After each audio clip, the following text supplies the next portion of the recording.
여러분 안녕하십니까. 꿀송이 보야큐티 노록수 선교사입니다. 오늘 2023년 8월 11일 금요일입니다. 오늘의 말씀 본문은 에레미야 15장에서 17장의 말씀을 공부하도록 하겠습니다. 제가 인도하는 대로 매일 이렇게 설명을 들으시고 이 본문 성경을 읽으시면 1년에 성경 1독씩 꼭 하게 되니 얼마나 좋습니까? 이곳 남부 아프리카에 따뜻한 봄 기운이 점점 느껴지고 있습니다. 그 추웠던 겨울도 시간이 지나니까 또 어김없이 따뜻한 봄 기운이 다가오고 있고, 저희 집 뒤뜰에 노란 개나리 같은 예쁜 꽃이 피어나고 있습니다. 아마 한국이나 미국이나 북반구도 곧 그 뜨거운 폭염이 끝나고 선선한 바람이 불어오게 될 것입니다. 우리의 인생도 이렇게 하루하루 살다 보면 추운 날도 있고 더운 날도 있고 시원한 날도 있고 따뜻한 날도 있고, 그런 것이 거미줄처럼 엮여 있는 것이 우리 인생이 아닌가. 오르막이 있고 또 내리막이 있고 또 내리막이 있다면 또 오르막이 있고, 그런 것의 연속이 아닌가 싶습니다. 참 자식들 문제도 쉽지가 않고, 사업 문제, 건강 문제, 세상을 살아가는 게 쉽지만은 않습니다. 그래도 여기까지 살아온 것이 얼마나 감사한지 모릅니다. 에레미야 17장 5절부터 8절까지 이런 말씀이 있습니다. 여호와께서 이와 같이 말씀하시니라. 무릇 사람을 믿으며 육신으로 그 힘을 삼고 마음이 여호와에게서 떠난 그 사람은 저주를 받을 것이라. 그는 사막의 떨기나무 같아서 좋은 일이 오는 것을 보지 못하고 광야 건조한 곳, 건건한 땅, 사람이 살지 않은 땅에 살리라. 그러나 무릇 여호와를 의지하며 여호와를 의뢰하는 그 사람은 복을 받을 것이라. 그는 물가에 심어진 나무가 그 뿌리를 강변에 뻗치고 더위가 올지라도 두려워하지 아니하며 그 잎이 청청하며 가무는 해에도 걱정이 없고 결실이 그치지 아니함 같으리라.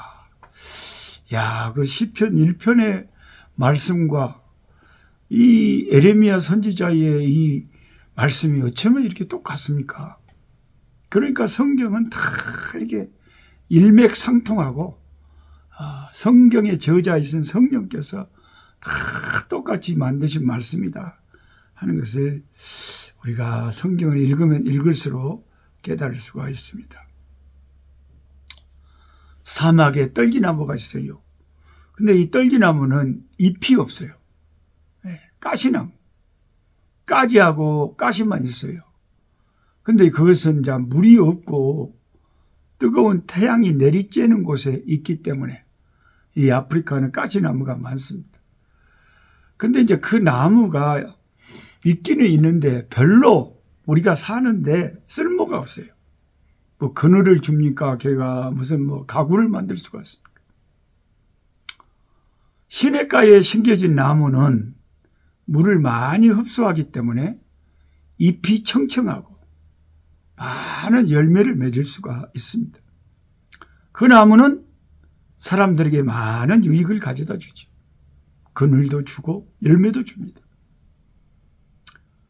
무릇 사람을 믿고 인간으로 힘을 삼고 하나님을 떠난 사람은 사막의 떨기나무 같이 좋은 일을 보지 못할 것이고 건조한 사람이 살지 않은 땅에 살게 된다.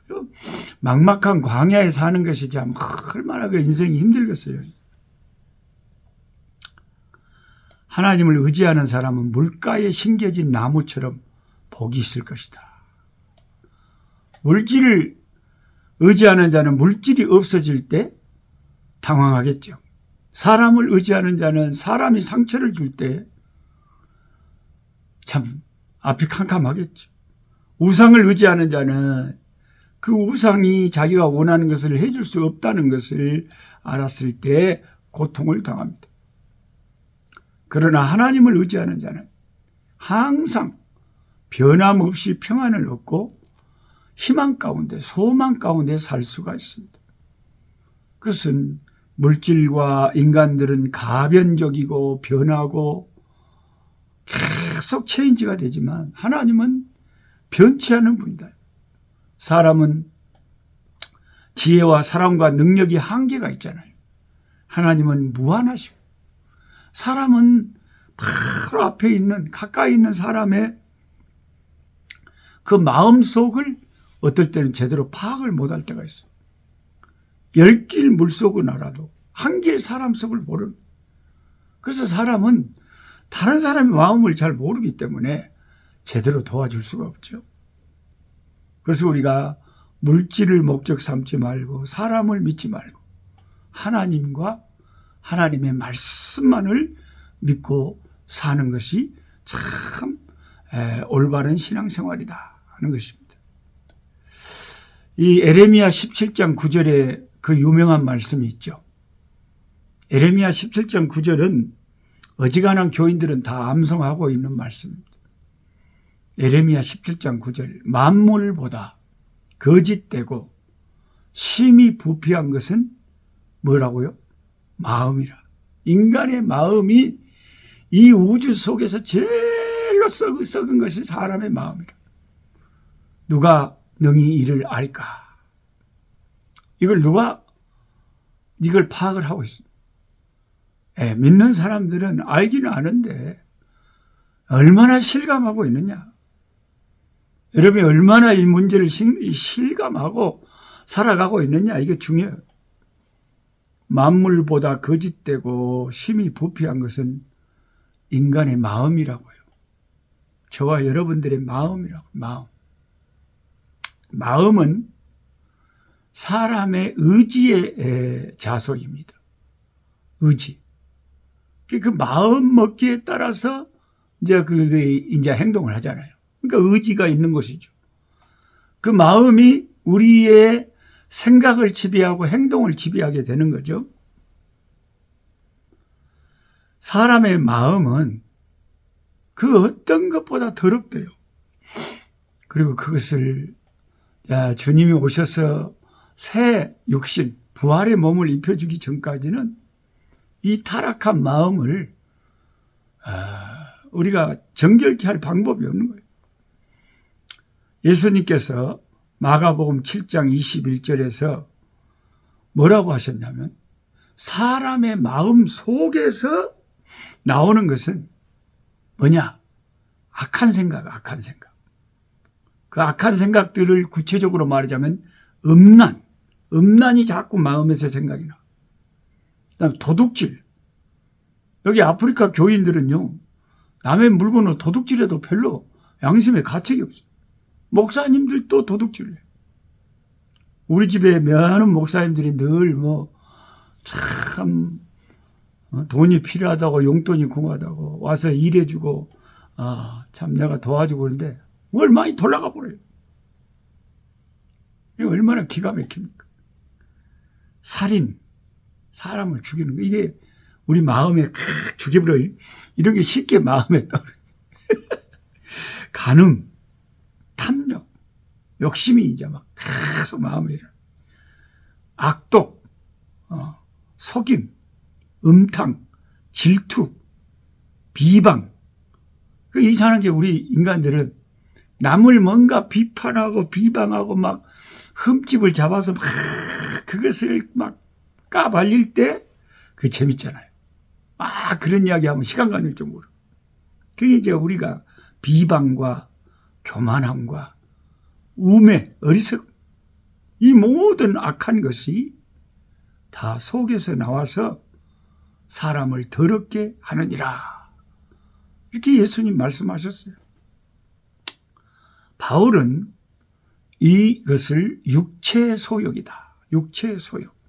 갈라디아서에 그랬잖아요. 육체의 소욕. 예. 이것은 인간이 태어날 때부터 가지고 있는 죄성, 육체의 욕망이죠. 조그만 애들도요.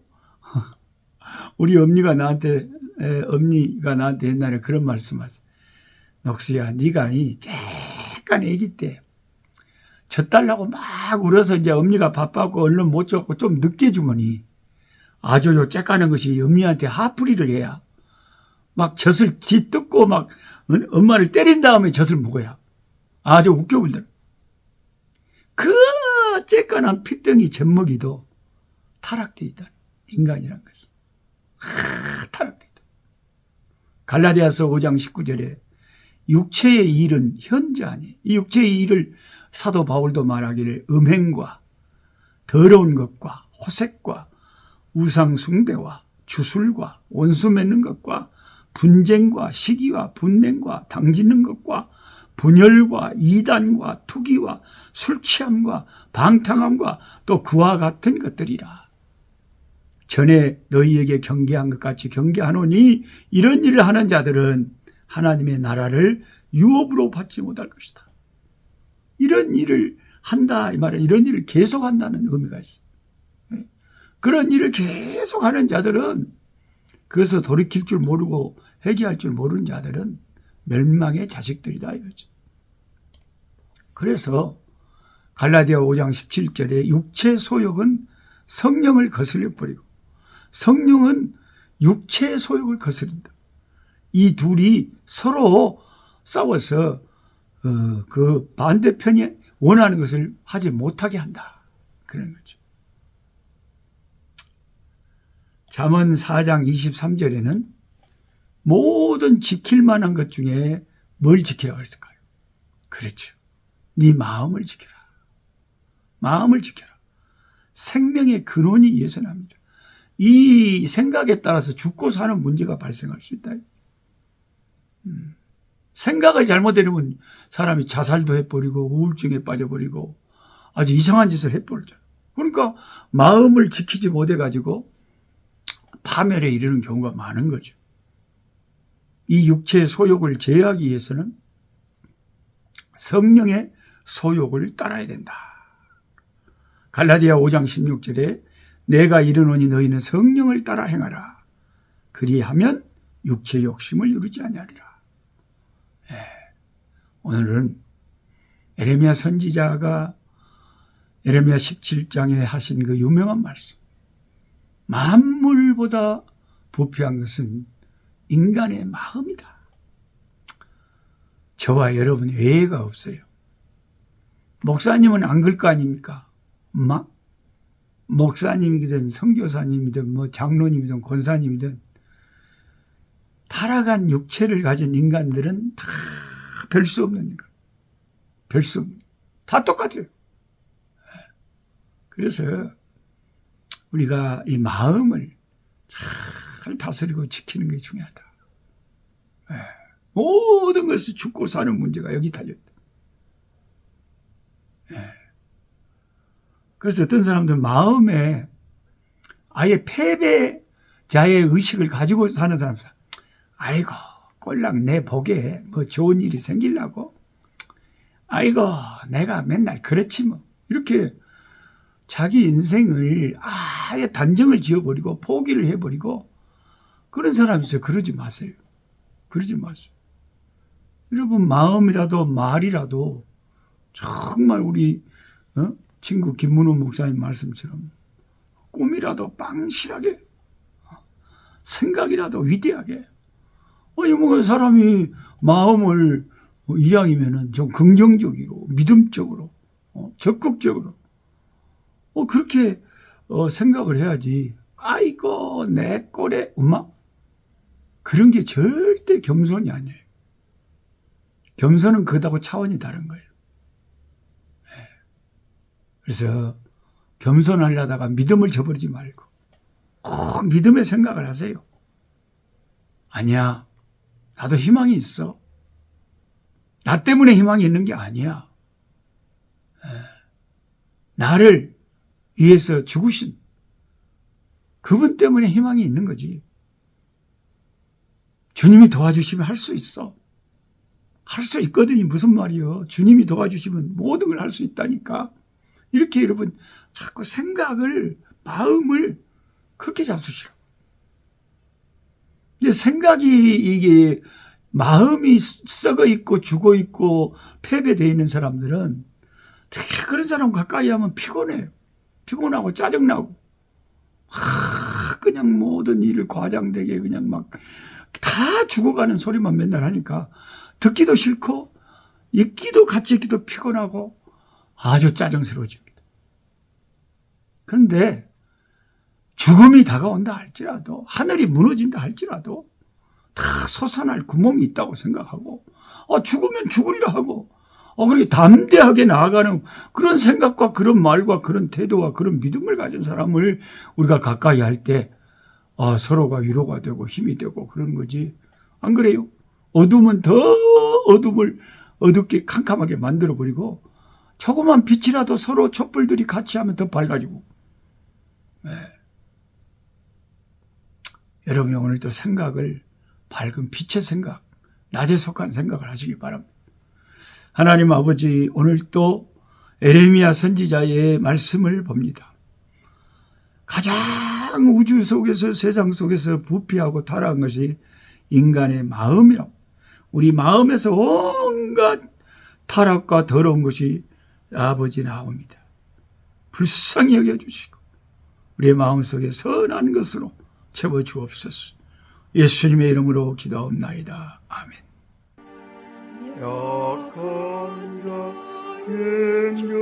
힘주시고 강한 자 바르게 주 혼자 정택함이